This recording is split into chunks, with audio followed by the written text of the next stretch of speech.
Find other great podcasts like this one at podmoth.network.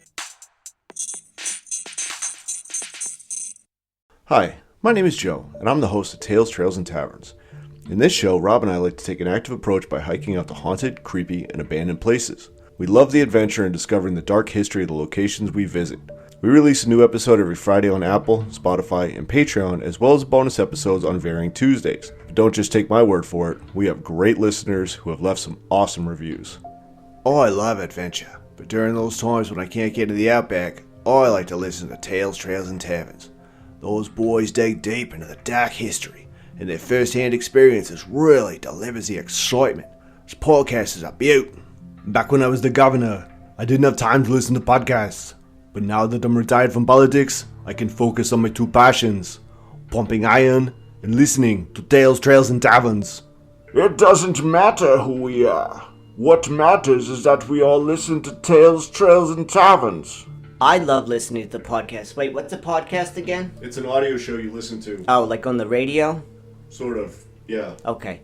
I love listening to Tulips and Tiddlywinks. It's Tales, Trails, and Taverns. And what do you do again? Hike to scary places and drink beer. Sounds terrifying. Okay. I like to listen to Terrifying Tea Time, but not on the radio. Okay, thank you. You did great. You're welcome. Say, you're kind of cute. Is there a Mrs. Tales, Trails, and Taverns? Now you get it? No actual celebrities or political figures have endorsed Tales, Trails, and Taverns. All the reviews you've heard were written, poorly, by the host, George Lennox, as well as the impersonations of celebrities, politicians, and movie characters. I meant no harm, please don't sue me. I'm Mandy. And I'm Avery. We're the hosts and creators of Thick Thighs and Creepy Vibes. Join us as we take a deep dive into the macabre and the unexplained. Listen every Wednesday as we take you on a chilling journey that transports you to all corners of the Great White North. Let's boot those Sunday scaries while we take a rip into the harrowing tales of the haunted and the supernatural phenomena that defy explanation. So grab your ketchup chips And your Caesars, and make sure to creep it real. Welcome back, everybody. Thank you for joining us for Brutal, Bizarre, and Boozy. Deklan, how are you? I'm good. How are you? I'm doing good. Always good to hang out with you guys. Thanks for checking us out once again for another interesting podcast. Hopefully you guys enjoy this time. For sure. What are you going to be telling us about today, Deklan? I am going to be talking about some weird neurological disorders. Oh, that's usually the stuff that I do. And you're like, stop it. It's grossing me out. I don't want to hear about it. Yeah, but this one is like things that I don't want, like, saying this sounds rude, but I feel like a lot of these things are made up for attention, but I do believe that they're real. So, like, this is not a common opinion, but Tourette's. I feel like Tourette's is a very common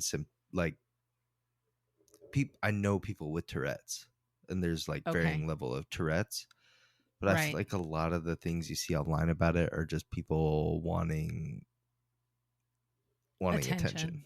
I get what you're saying. Yeah. But these are things that I've never heard of. And so I feel like people, they're not commonly be like, oh, I don't want to give anything away, but yeah.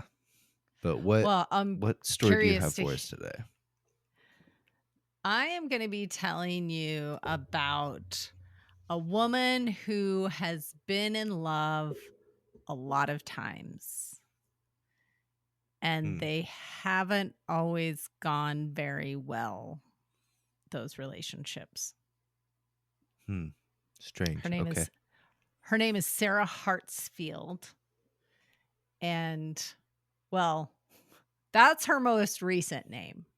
We'll just say that. We'll get into it. And the drink that I brought to go along with this story is called the Black Widow. So that might give a little heads up as to why Sarah's relationships haven't always gone as planned. The cocktail is using blackberry juice. So you're supposed to make blackberry juice. And for the blackberry juice, it says half a tablespoon of lemon juice, half a cup of blackberries. And basically you're supposed to combine the blackberries and the lemon juice in a blender and then fine strain that to make juice. Now, I will say this about it.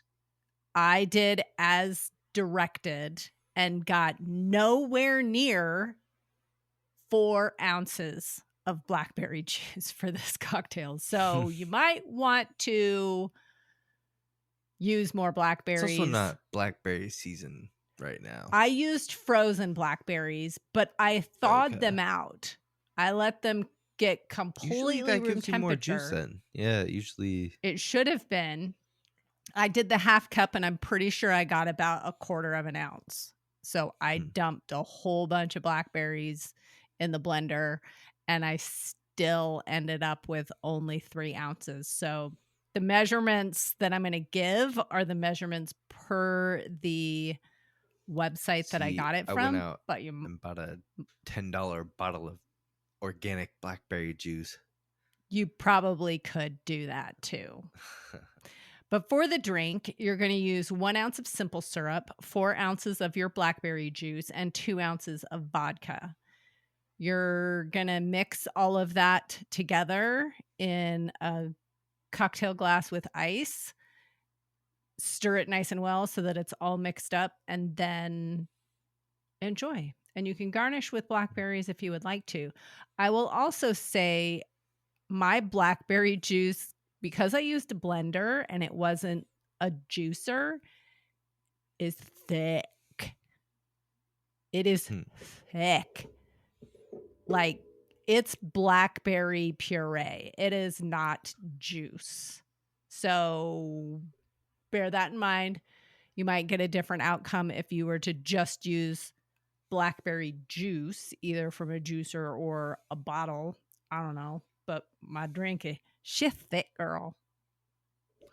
But I think it's going to be tasty. Consistency, but yeah, I think so too. Let's give it a try. Are you ready?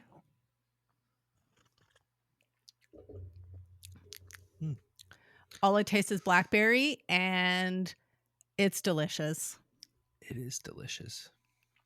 It's just pureed blackberries. Pretty damn tasty. Yes, I can get behind this cocktail. For sure. For me, if you put blackberries on anything, I'm probably going to like it. So true. Us Oregonians love our blackberries. We do love our blackberries, and it's such a short season to get them.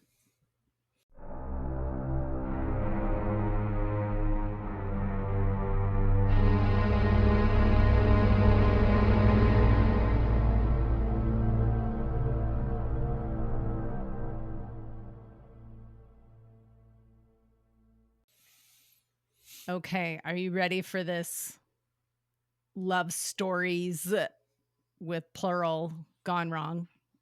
Yes. As I mentioned, Sarah Hartsfield is the topic of my story today, but Hartsfield wasn't always her last name. She's been married and engaged a bunch of times.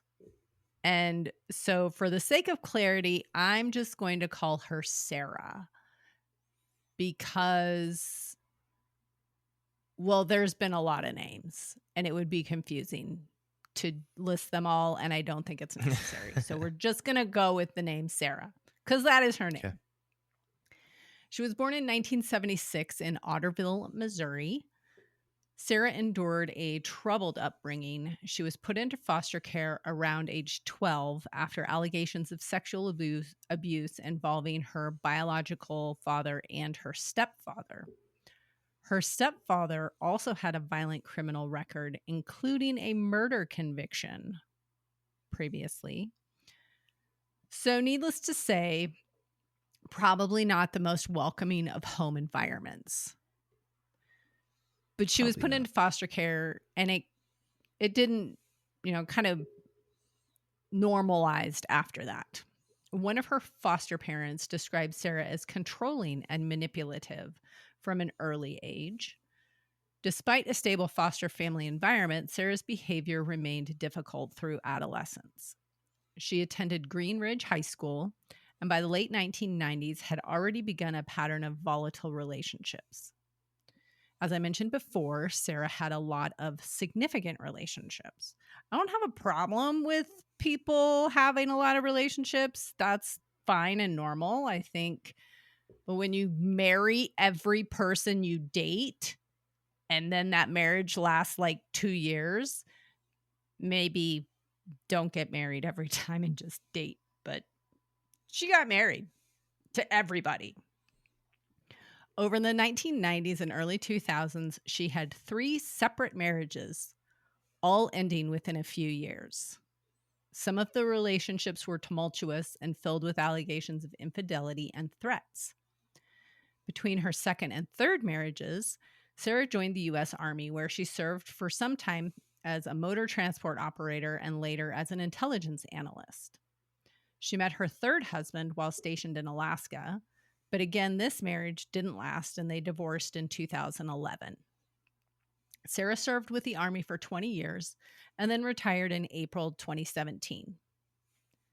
Slightly prior to her retirement, while she was stationed in Texas, she met David Bragg, who was working temporarily in Texas. For a while, the two had a long-distance relationship, but she eventually moved to Minnesota to be with David. He would become her 4th fiancé. This relationship never made it to marriage, but ended much differently than her previous ones. All of those ones had ended in divorce, and this one, well, he probably would have preferred it ended in divorce. Family members of the couple noted that they always seemed to be arguing. In 2018, Sarah shot and killed David. Not Jesus. Really. Yes. She took it up a notch. She was like, let's not get married. Let's not get divorced. I'm just going to finish it here. Her defense was that he physically assaulted her and shot at her first. At the time, the county prosecutor declined to press charges against Sarah, ruling the situation as self-defense. David's family, though, denied ever seeing him be violent. Suspicious. Right. Rather suspicious. But the prosecutor was like, no, he was coming after her, and that was the only solution for her was to shoot him to get away. No charges were pressed against her, and they just ruled it self-defense and said, carry on. And because they didn't really investigate it, there's not a lot of information out there right now. However, we'll discuss it again in a few minutes. Okay. Shortly after David's death, Sarah got married for the 4th time. This marriage was also short-lived and only lasted a couple of years.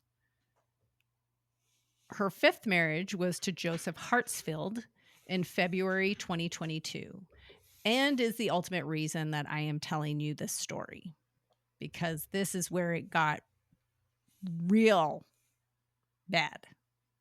Real bad. Okay.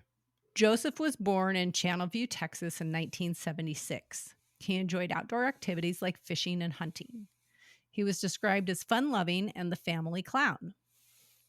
Yet another short marriage, this one lasted just under a year until his death in January 2023. I see why So it's this Black is- Widow cocktail. Yes, exactly. Sounds a lot like a certain spider. A little bit. Joseph was only 46 years old at the time of his death. He was diabetic and wore a continuous glucose monitor. On January 7th, 2023, Joseph's blood sugar dropped to life-threatening levels while he was at home. Sarah claimed that she tried to help by giving him juice and jam, but he didn't respond to those, so she called 911. Was it Joseph blackberry was jam? It was not blackberry jam. Although, I mean, I guess it could be blackberry blackberry jam. I don't think the jam was specified. She just said, I tried to Okay. give him juice and jam to get him out of his hypoglycemic state, and it didn't work. So she called 911. Okay. As you should do if you're with somebody who's having that problem. Joseph was admitted to the hospital in an unconscious state. Despite emergency treatment, his condition worsened and he died a few days later. An autopsy revealed the cause of death to be an insulin overdose.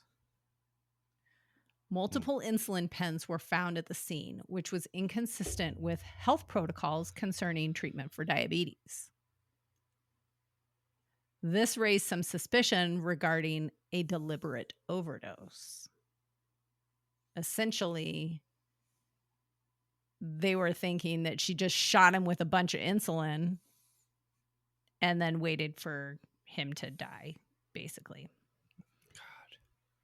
If you have diabetes and you have insulin pens, you're insulin dependent, you don't keep shooting yourself with them if you're hypoglycemic, because that just makes it worse. You give your body sugar to counteract that, which is what she tried to do with the juice and jam, but whatever. Investigators asked Sarah about her actions prior to her 911 call. Initially, she claimed that she had been asleep, but her phone showed different information, including searches and phone records showing that she had been active on the phone for quite some time before calling 911. She's like doing Google searches and shopping and doing some other not great stuff.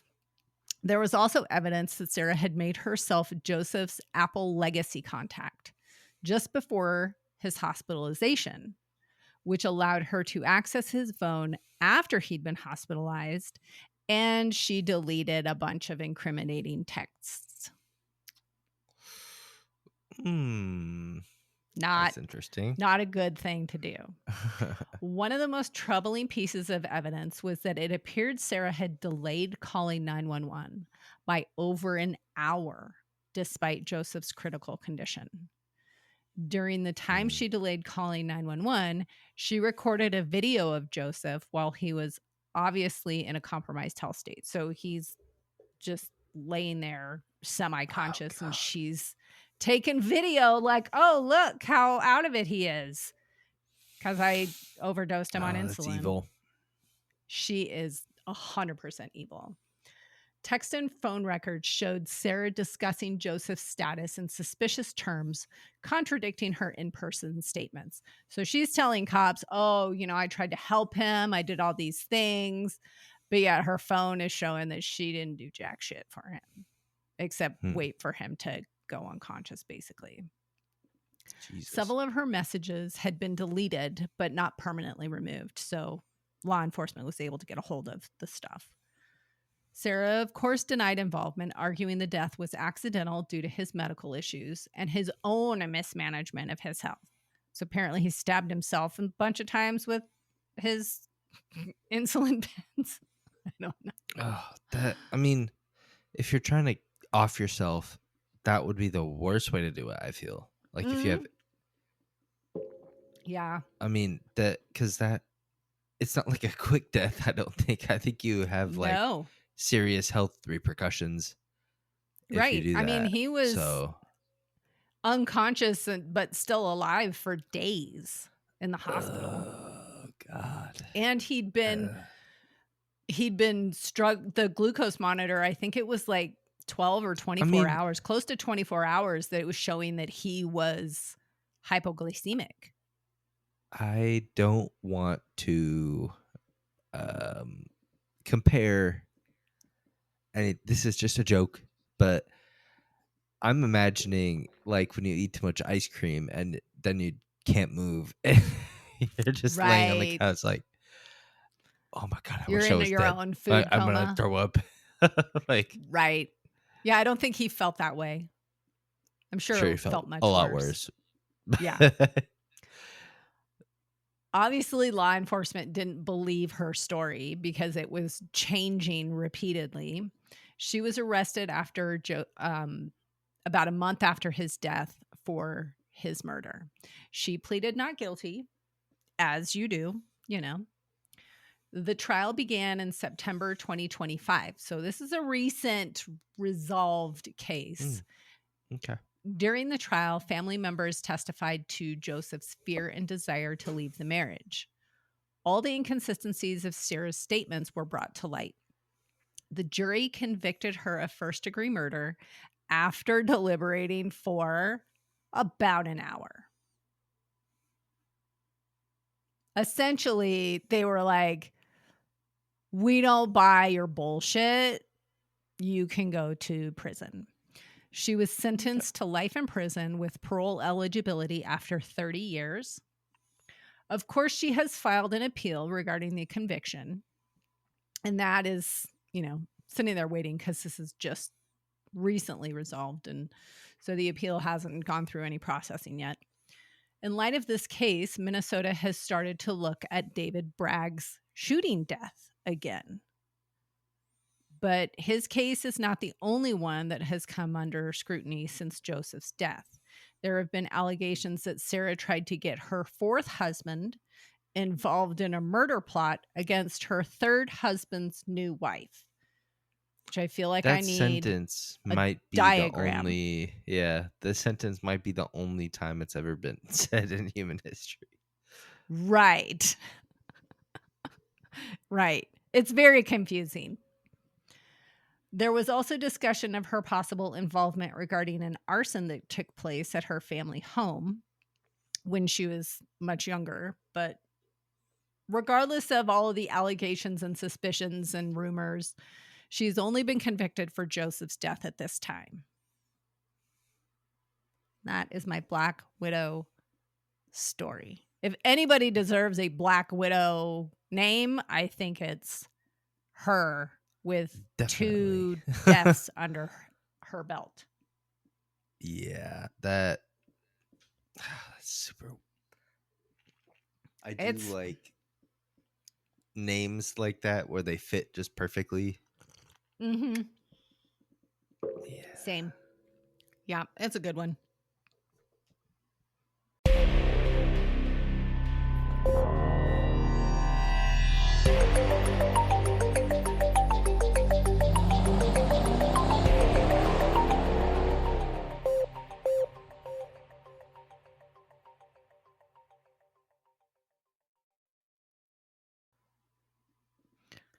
Tell us this weird neurologic condition. Okay, so I got a handful of them today. Okay. So the human brain is the most complex structure known to science. It is responsible for every thought, sensation, and action that defines who we are. Yet when the brain misfires or sustains damage, it can create conditions so bizarre and unsettling that they seem almost supernatural. Today, we'll explore 5 of the strangest neurological disorders that I could find. Conditions that blur the line between body and mind, reality and illusion. So the first one that I found is called alien hand syndrome. Oh. So alien hand syndrome is one of the rarest and most fascinating neurological disorders ever recorded. It causes one hand, sometimes both, to act seemingly on its own, performing actions independent of the person's conscious will. Yeah. The disorder was formally described in 1908 by German neurologist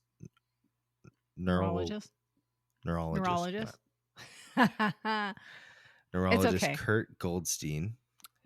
His patients had suffered a stroke that damaged the corpus callosum. Callosum? The thick band of nerve fibers connecting the brain's left and right hemispheres. After the stroke, she noticed something strange. Her left hand would reach out and grab objects without her permission. Sometimes it even worked against her right hand. So, oh my God, that would be so freaky. It would be terrifying. I feel like something bad would happen. You reach out and grab the wrong thing. You know what I'm saying? That sounds like a Unbuttoning- horror movie. Unbuttoning a blouse she had just buttoned, or snatching an item she had just set down. She referred to it as the Man. other hand, as though it belonged to someone else entirely. The root cause of You would have to tie it to your body. yeah, I would just wear a sling. Yeah, It would limit you would have the movement so much. So the root cause of alien hand syndrome lies in a disconnect between regions in the brain responsible for voluntary movement and those that control consciousness. The motor cortex continues to send movement commands, but the prefrontal cortex, which normally oversees and approves those commands, has lost control. Oh. In effect, the hand's movements are initiated by the brain, but without the person's awareness or consent. I hate it. That's terrifying. Hate it. Alien hand syndrome can occur after a stroke, brain tumor, aneurysm, surgery, especially surgeries that separate the brain's hemispheres to treat severe epilepsy. These brain split operations, popular in the 1960s and 1970s, often left patients with unexpected side effects. One woman described her left hand as rebellious, often acting in opposition to her right. When she would light a cigarette with her right hand, the left hand would snatch it away. Other patients, a rogue hand tries to choke him in his sleep. No! No. Holy crap. Despite how terrifying that sounds, the hand is not truly possessed. Instead, it's obeying motor commands generated in areas no longer connected to conscious brain decision making. Interestingly, people with alien hand syndrome typically recognize the hand as their own, but feel it has its own will. So it's not like this is someone else's hand. You're being possessed. It's like it's connected to my body, but it just does it what it wants. Ugh. The worst. Yeah. There is no known cure. However, treatments focused on managing symptoms, keeping the hand occupied by holding an object, wearing an oven mitt, or even just a mat. Yeah, you have to wear a fucking oven mitt. And it's because one of the only oven mitts I have is a cat cooking like bread. Oh my! Like that's hilarious. So just having to wear that every single day at work and stuff. Like, oh yes, perfect. Over time, the brain sometimes adapts, and the frequency of involuntary movements decreases. Still, alien hand syndrome remains one of the clearest demonstrations of how consciousness is not as unified as we imagine. I hate the next syndrome, disease, they're neurological diseases, but this is so it's called Cotard's delusion or the walking corpse syndrome. Oh, that sounds terrible. Yeah. The syndrome is named after the French neurologist Jules Cotard, who first described in 1880 his patient known as Mademoiselle X believes she was cursed. She denied the existence of her own body, claiming she had no brain, no nerves, no chest, no stomach.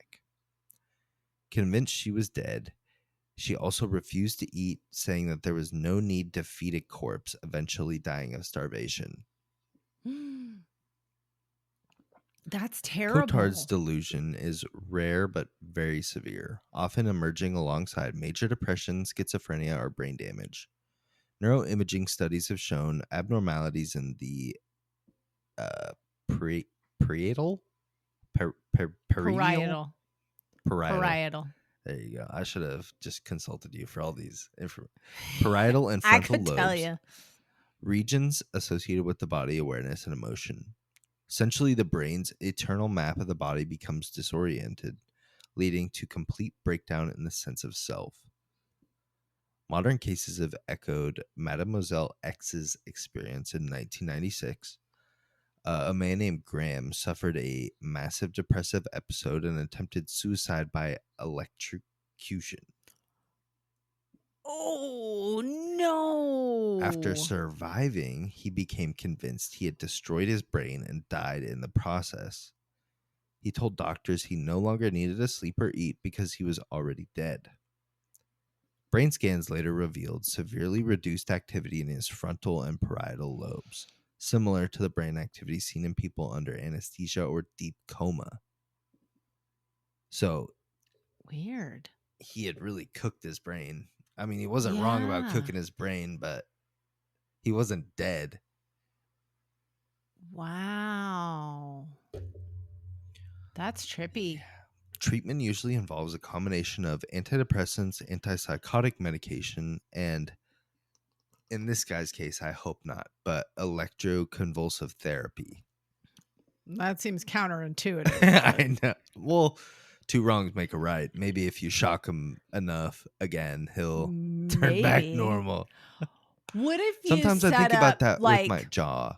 Like, if someone hits my jaw on the other side, will it reset it? Maybe. I wonder, like, if you can switch it. Like, if you determine, like, the right side of the body was positive and the left side was negative, and then you switch the charges, like on a battery. Well, like the positive and negative charges of a battery. I think I've covered one of those similar things in this. Oh, where it's like one of the where like the right side can control the left side of your body and stuff like that. That's I'm normal. pretty sure That's normal about that, but we'll see. So the next neurological disorder is, I'm gonna fuck this pronunciation up, Capgras delusion or imposter syndrome. Capgras delusion sounds like the plot of a science fiction movie, and in many ways it feels like one. People who suffer from this disorder become convinced that loved ones, friends, or even pets have been replaced by identical imposters. So this isn't the imposter syndrome that everyone with a good job is like, I have imposter syndrome. I don't feel like I belong here. Okay. This is the feeling everyone that everyone around you. Yeah. So you have been replaced by an imposter. No, everyone else. In my mind, if I had this, yes, you, if you would had be this, an imposter. I would be an imposter. Dad would be an imposter. Gina, all them. That's terrifying. Yeah, I could. So the condition was first described in 1923 by French psychiatrist Joseph Capgras. Probably. I don't know about that one. Can't help you on that one. Who treated a woman convinced her husband and children had been replaced by lookalikes. She claimed the doubles looked and acted exactly the same, but were not her real family. Capgras called it illusion des souls, the illusion of doubles. Unlike typical hallucinations, Capgras delusions didn't alter what people see. Instead, it affected how they feel about what they see. The person visually recognized a familiar face, and the brain's emotional response to that face is absent. So they were able to recognize their loved ones, but not know who they are, and think that they're like, ugh. That is terrible. So, Capgras delusion often arrives after brain injury, dementia, schizophrenia, or temporal lobe epilepsy. It may appear suddenly and vanish as mysteriously, but some cases are specific and last an entire person's life. Oh my. A patient might believe one's person is an imposter, while others may extend to pets, belongings, or even the entire environment. One remarkable case involved a man who believed his parents had been replaced by duplicates. However, when he spoke to them on the phone, he accepted them as genuine. This reinforced the theory that visual recognition, not auditory recognition, was disrupted in his brain. So when he talked to them in the phone, he was like, oh, that's my real parents. But when he saw them in person, he was like, sure. What's my middle name? Interesting. I would. Yeah. Yeah, I would think it would be the opposite.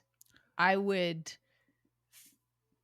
fear someone that I was talking to somebody that wasn't that's real. just his case. That was that So guy. Yeah. I'm sure he from what I saw, it didn't explain like what kind of brain, because you also really can't know what kind of brain damage someone has unless you cut them open and look at their brain.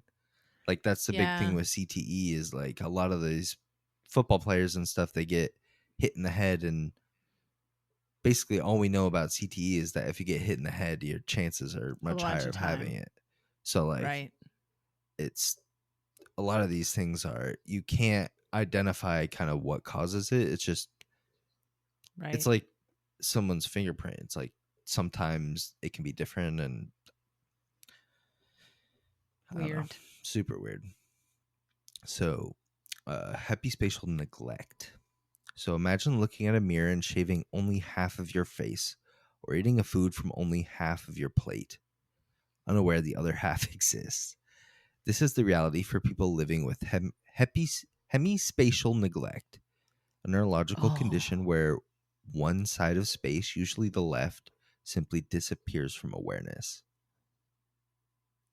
Why the left? So, hemispatial neglect is most often caused by a stroke or injury to the right, was it parietal lobe. There you go. I even took classes about anatomy and stuff, and I still can't. Oh, but anyway, yeah. So this normally happens when someone has a stroke targeting the right parietal lobe, the area of the brain responsible for spatial attention. Interestingly, this is not a problem of vision. The eyes function normally. The issue lies in attention and perception. The brain fails to register or acknowledge stimuli on the neglected side. In one classic test, patients are asked to draw a clock from memory. The results are striking.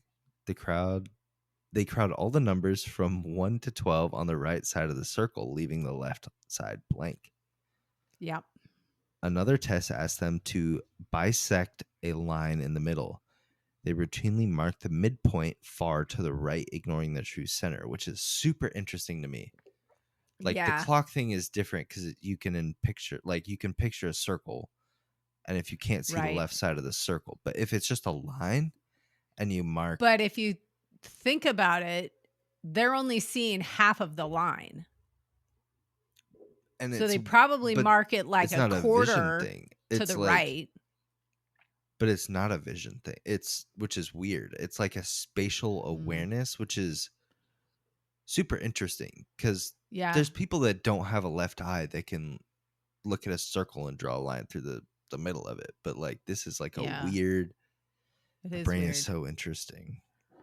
I think there's different. The clock thing, to draw a clock. Yeah. I think there are different conditions that draw the clock differently, if I remember correctly. Wasn't that one of our synesthesia things? Like, no, it has to do with like dementia sometimes, and it's a test Salvador that they Dali. give to Is that old they draw it kind of like Salvador Dali. Yeah. It's a test that they commonly give to elderly patients in part of their testing, not only for like strokes and stuff, but also for dementia testing. And I think, I can't remember for sure, and I might be butchering the information, but I think that I've heard or had learned some different information. Like if you draw a clock and the numbers are like this, it means this. And if numbers are like this, and it could mean like this a other Rorschach thing. test almost? No, it's pretty specific. Like you said, with this, they draw all 12 numbers on one side of the clock. I think that there are different brain conditions that they do different things with drawing the clock. I don't know. It's irrelevant. Never mind. So in one weird particularly famous case, a woman with severe left side neglect was asked to describe a square in Milan she knew well. When asked to imagine standing on one side of the square, she described only the buildings on her right.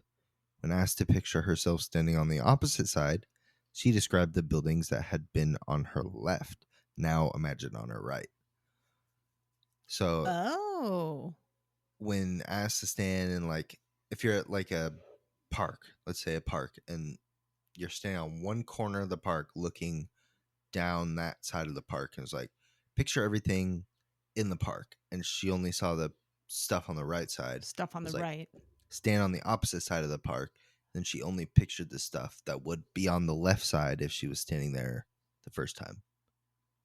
So she got the whole picture of the park, but she could only see it if she was standing on opposite corners looking opposite ways. Weird. So hemispatial neglect is not a form of blindness. It's an absence of attention. Patients often deny there's anything wrong, a condition called I'm not even... Okay, let's try. Anosognosia. Anosognosia? Sure. They bump into furniture, fail to dress one side of their butt. No, Anosognosia.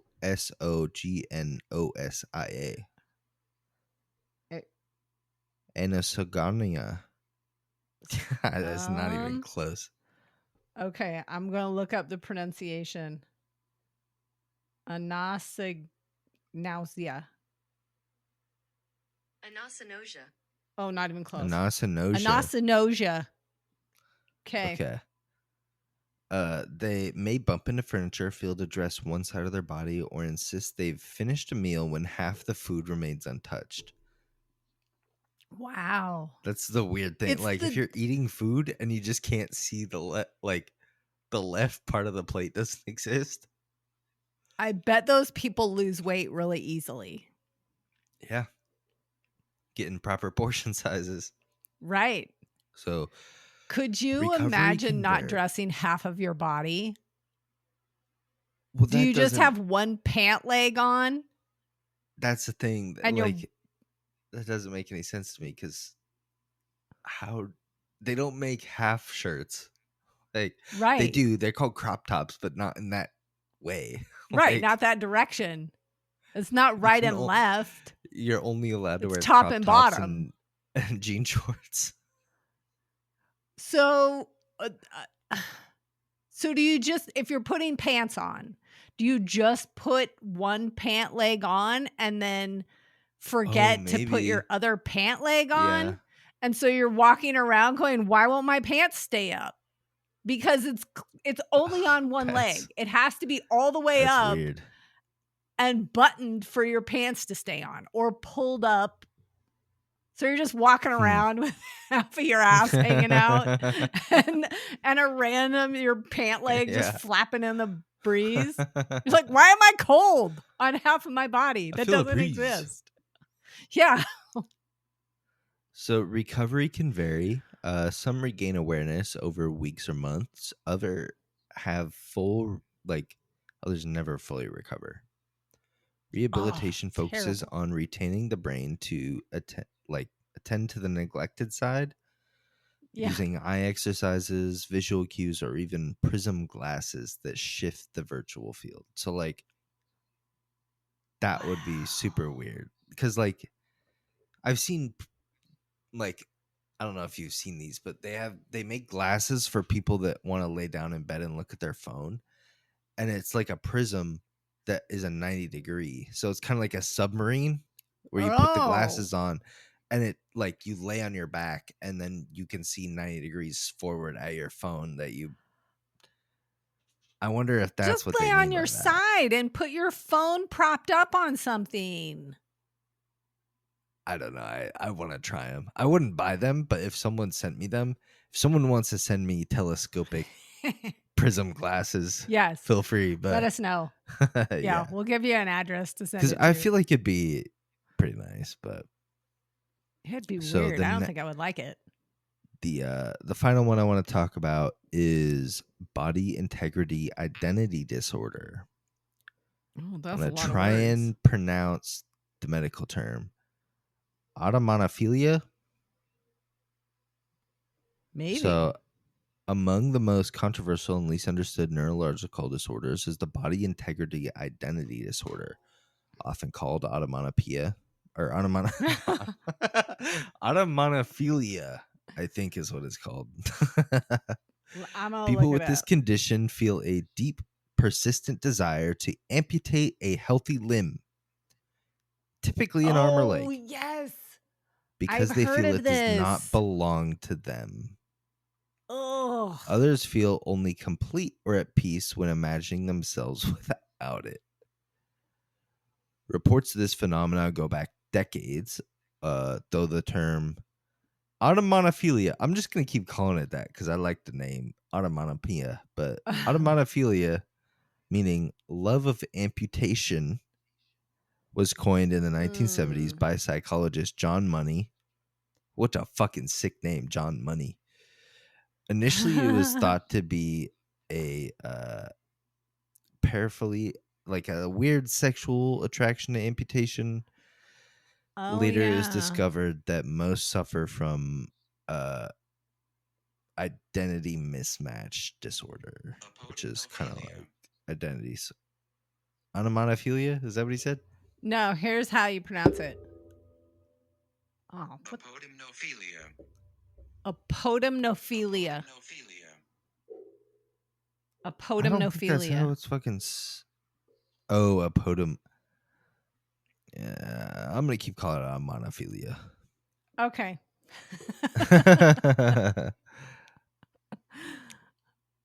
So, some brain imaging studies have shed some light on its origin. The right superior parietal? What? God damn it. No. Parietal. Parietal. Yes, you got Parietal. it. The right Parietal, superior you got it. parietal lobule. Lobe lobule? or lobule? Lobule. Lobule? Yes, lobule. So, the right superior parietal lobule. God damn it. You know what I'm trying to fucking say.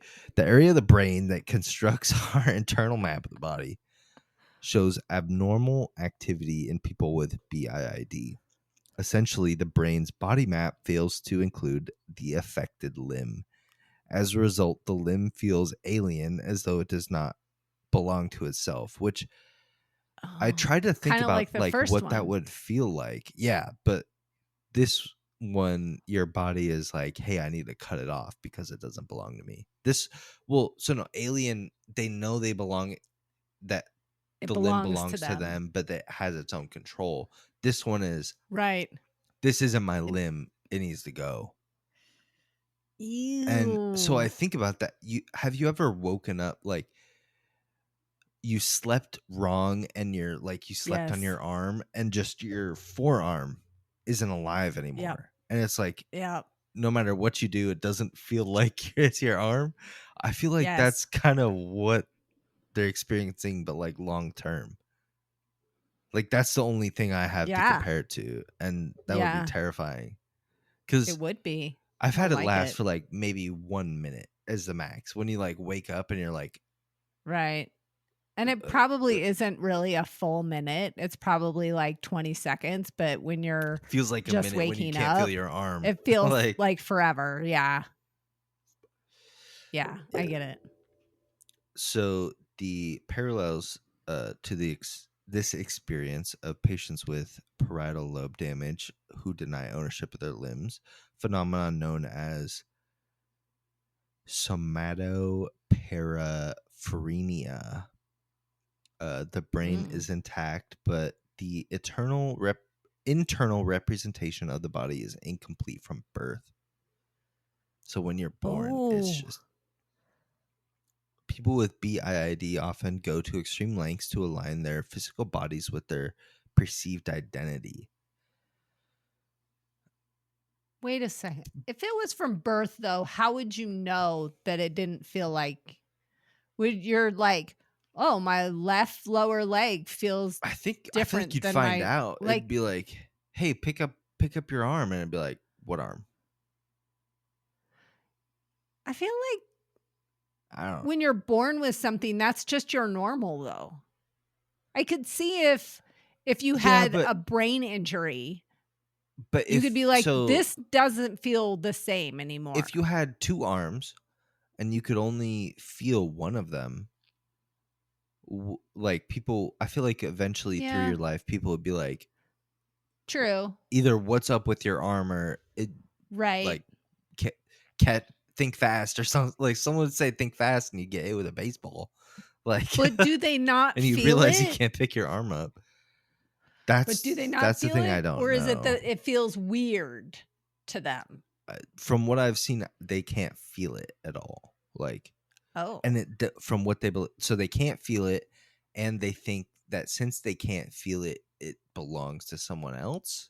Is kind of the basic understanding of what I get from what I read. But so some attempt amputation, while others stimulate disability using wheelchairs or leg braces. In rare cases, surgeons in other countries have performed amputations on consenting adults after psychological evaluation. Yeah, you'd need one. I don't want to make any connections here, but it's hard not to. So these cases have sparked intense ethical debates. Critics argue that removing a healthy limb violates medical ethics, while advocates compare it to gender affirming surgery, a procedure that we're not even restores gonna harmony. go there. That's the joke I was trying to make. But there's currently no standard treatment for BIID. Some researchers have explored therapy to address the distress associated with the condition, but most interventions failed to resolve the sense of incongruency. Neuroimaging and virtual reality therapies are being tested to help patients, which is interesting to me. Yeah. Virtual reality therapies, like where you look like you don't have your arm or leg or something, and I don't know, that one is weird to me. It blends the line of things that we don't want to talk about on this. We don't like to get political, but it's blends the line of that. But I think it does. For that, like if you're looking at your right forearm and it's like, this isn't mine. Like I don't I agree with the doctors, you shouldn't cut off a healthy limb, but if you could do VR therapy and stuff, like that might be helpful, I guess. I think there needs to be something, to if you can afford it, try and go ahead, chop your fucking arm off. But don't do it yourself, though. Don't do it yourself. I mean, yeah, you probably shouldn't do it yourself, but I think that if you can afford it, if you want to, because people do all types of plastic surgery and stuff. If you want to chop your arm off and get it sewn shut and get a bionic arm and you can afford it, go for it. But that would be kind of cool. For it. Right. Yeah.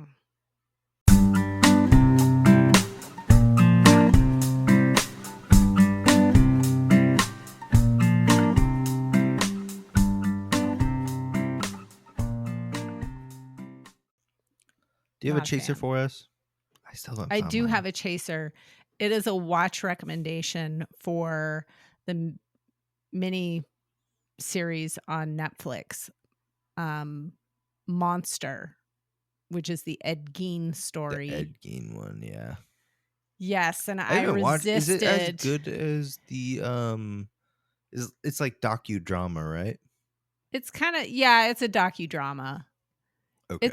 It's a lot of episodes. They don't interview the dog walkers Grammy.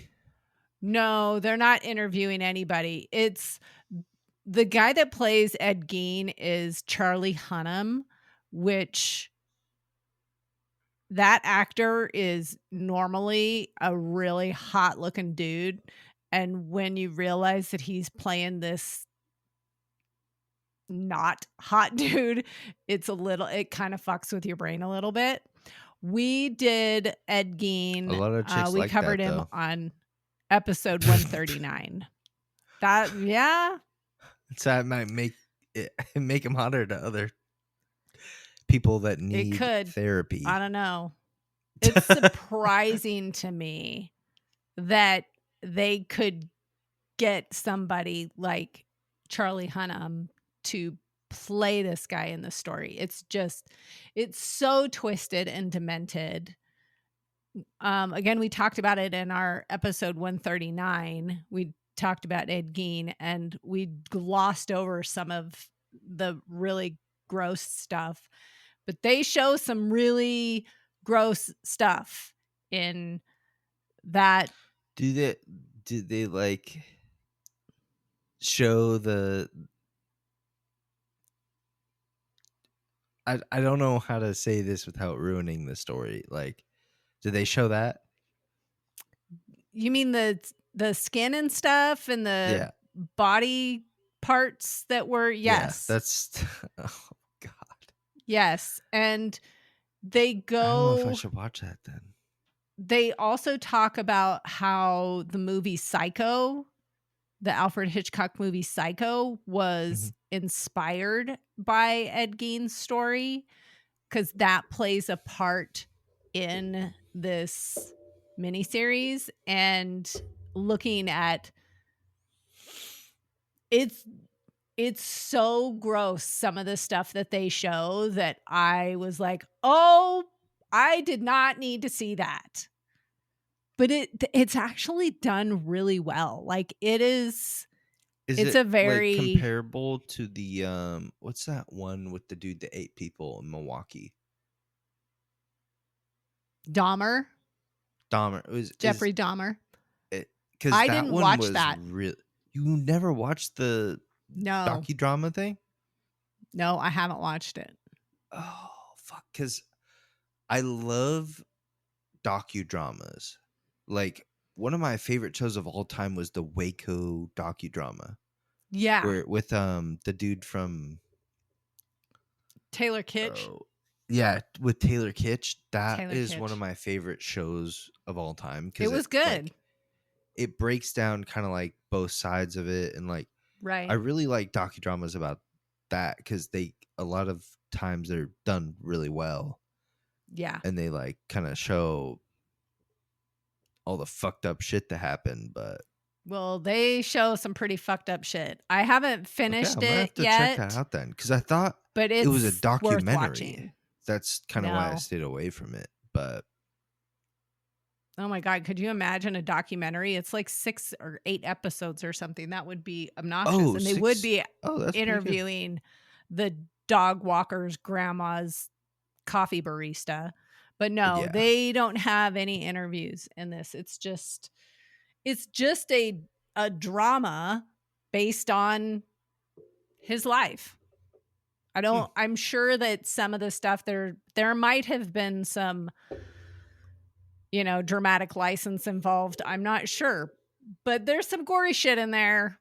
And if you're got a weak stomach or you're faint of heart and don't want to know all the really gross stuff that Ed Gein did, then maybe don't watch it. But it's actually done.